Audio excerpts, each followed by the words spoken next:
بسم اللہ الرحمن الرحیم۔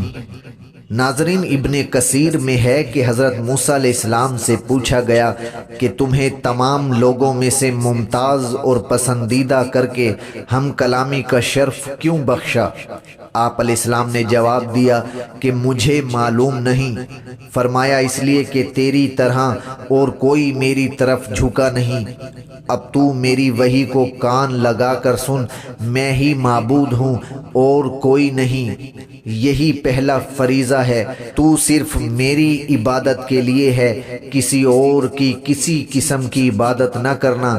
میری یاد کے لیے نماز قائم کرنا، یہ میری یاد کا بہترین طریقہ ہے۔ اور اس کے ساتھ ہی اللہ تعالیٰ نے 2 معجزے عطا فرمائے۔ اللہ تعالیٰ نے حضرت موسیٰ علیہ السلام کی تسلی کے لیے فرمایا کہ آپ کے دائیں ہاتھ میں کیا ہے، تاکہ انہیں بھی یقین ہو جائے کہ لکڑی ہی ہے، کوئی اور چیز نہیں۔ اب فرمایا اس کو پھینک دیں۔ ابن کثیر میں ہے کہ وہ پھینکتے ہی زمین پر ایک زبردست اژدہے کی صورت پھنپناتی ہوئی ادھر ادھر بھاگنے لگی۔ ایسا خوفناک اژدہا پہلے کسی نے نہیں دیکھا تھا۔ اس کی حالت یہ تھی کہ ایک درخت سامنے آ گیا تو اسے ہضم کر گیا، ایک پتھر کی چٹان راہ میں آ گئی تو اس کو لقمہ بنا لیا۔ یہ حال دیکھتے ہی حضرت موسیٰ علیہ السلام الٹے پاؤں بھاگے۔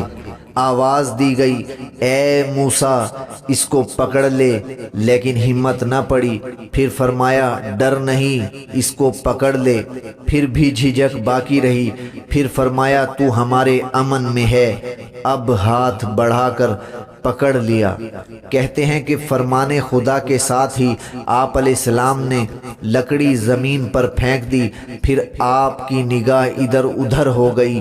اب جو نظر ڈالی، بجائے لکڑی کے خوفناک اژدہا دکھائی دیا، جو اس طرح چل پھر رہا تھا جیسے کسی کی جستجو میں ہو۔ پھر اونٹنی جیسے بڑے بڑے پتھروں کو آسمان سے باتیں کرتے ہوئے اونچے اونچے درختوں کو ایک ہی لقمے میں پیٹ میں پہنچا رہا تھا۔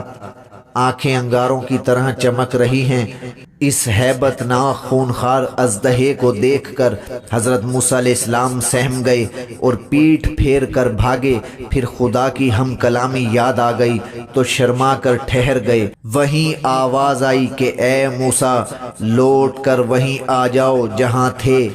آپ واپس لوٹے لیکن نہایت خوف زدہ تھے، تو حکم ہوا کہ اسے دائیں ہاتھ سے پکڑ لو اور کچھ خوف نہ کرو، ہم اسے اس کی پچھلی حالت پر لوٹا دیں گے۔ اس وقت حضرت موسیٰ علیہ السلام صوف کا کمبل اوڑے ہوئے تھے جسے ایک کانٹے سے اٹکا رکھا تھا۔ آپ نے اس کمبل کو اپنے ہاتھ پر لپیٹ کر اس ہیبت ناک اژدہے کو پکڑنا چاہا تو فرشتے نے کہا، اے موسیٰ اگر خدا اسے کاٹنے کا حکم دے تو کیا یہ تیرا کمبل بچا سکتا ہے؟ آپ علیہ السلام نے فرمایا ہرگز نہیں، لیکن یہ حرکت مجھ سے ضعف کی وجہ سے سرزد ہوئی۔ میں کمزور اور ضعیف پیدا کیا گیا ہوں۔ اب دلیری کے ساتھ کمبل ہٹا کر ہاتھ سے اس کا سر پکڑ لیا تو اسی وقت وہ اژدہا پھر لکڑی بن گیا۔ آپ کو دوسرا معجزہ یہ عطا کیا گیا، فرمایا کہ اپنا ہاتھ بغل میں ڈال کر پھر اسے نکال لو، وہ چاند کی طرح چمکتا ہوا نکلے گا۔ یہ نہیں کہ برس کی بیماری ہو یا کوئی اور عیب۔ یہ دونوں معجزے یہیں پر اس لیے ملے تھے کہ آپ خدا تعالیٰ کی ان زبردست نشانیوں کو دیکھ کر یقین کر لیں۔ یہ دونوں معجزے دیکھ کر حضرت موسیٰ علیہ السلام کو بھی یقین ہو گیا کہ کلام کرنے والے باری تعالیٰ ہی ہیں۔ اللہ تعالیٰ ہمیں بھی مخلوق سے ہٹا کر اپنے اوپر یقین کرنے والا بنا دے۔ آمین یا رب العالمین۔